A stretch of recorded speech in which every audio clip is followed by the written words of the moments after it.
Hey everyone, Matt Tercek here. I'm a real estate agent in Lake Oswego, Oregon, and I'm here today to talk about 5 things you should know before moving to Lake Oswego.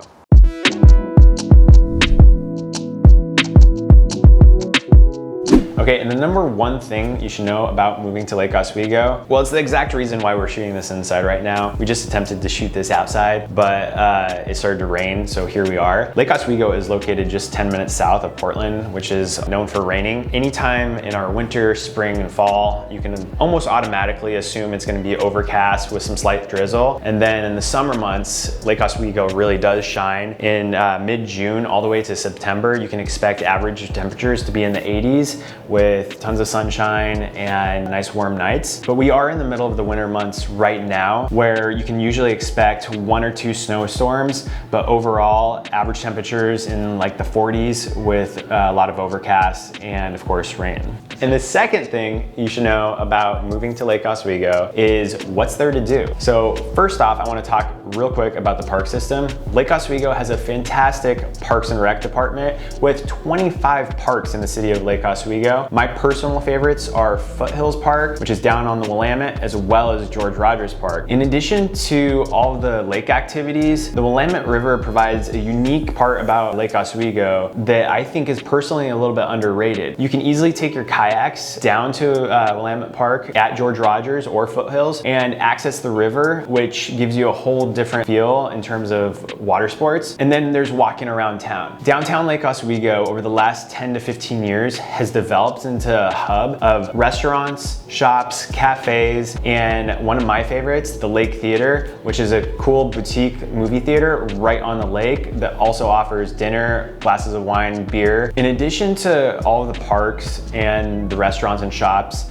Lake Oswego hosts a number of community-sponsored events, such as the weekly Saturday markets that run all the way from the spring to the fall. Lake Oswego is also known for its great proximity to downtown Portland and all of the activities that come along with that, as well as the Columbia River Gorge, Mount Hood, and the coast. If you're looking for something to do on the weekend as well, there's tons of good wine tasting in the area, with Oswego Vineyard just being a couple minutes away, and then everything else in the Willamette Valley, which is just under an hour away. So if you're into hiking, skiing, surfing, wine tasting, Lake Oswego is the perfect location where you have all of that and more just under an hour to hour and a half away. And the number 3 thing you're gonna wanna find out before moving to Lake Oswego is about lake access. A lot of people I meet with come to Lake Oswego assuming that everyone has access to the lake, but it's actually a private lake with 3 different tiers of lake access. The first of which is open to all residents of Lake Oswego,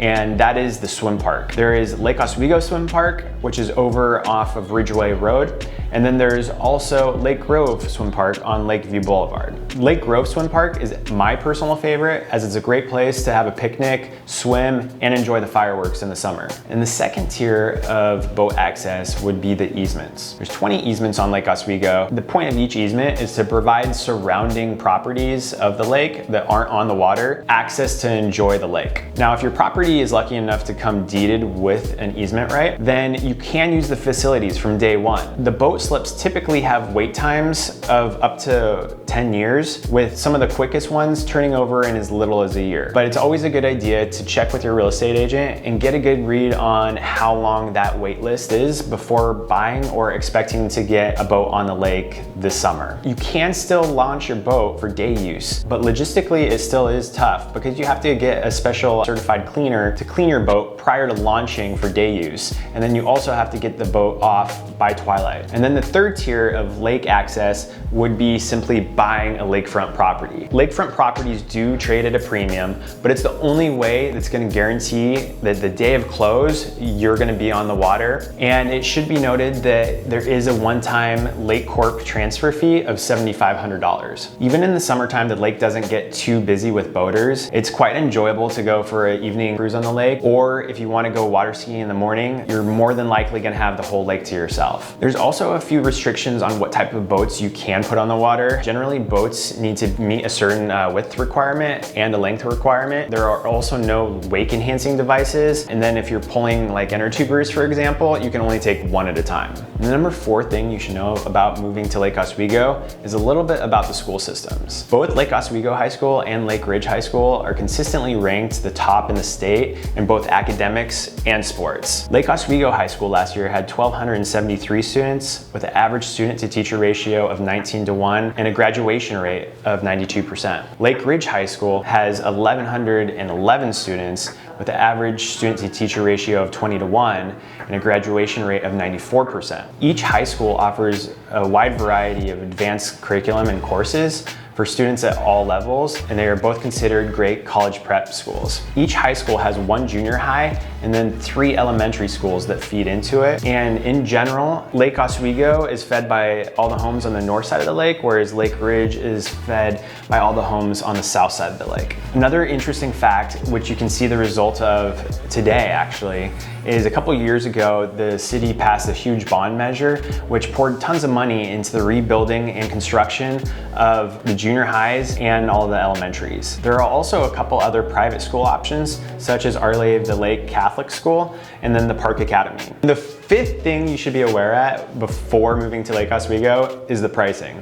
It is generally higher than the surrounding areas in the Portland metro, so just prepare yourself for a little bit of sticker shock. Lake Oswego is broken up generally between the north side and the south side of the lake. Average price per square foot for a detached single family home on the north side is $406. Now, the average price per foot on the south side of the lake is almost $100 less than that, coming in at $309 price per square foot. There's a lot of different reasons for that, but the biggest would be the proximity to downtown Lake Oswego and all the amenities, commute time to downtown Portland, as well as the Beaverton area where a lot of people work. And if you're shopping in Lake Oswego, the average sale price last year in 97034, which is the more expensive zip code, was just over $1.1 million. 97035, the average sale price was $825,000. Bidding wars are very common on inventory below $1 million, with the average sale to list price of 99.6%. Now, it should be known that this is the tightest section of inventory in Lake Oswego,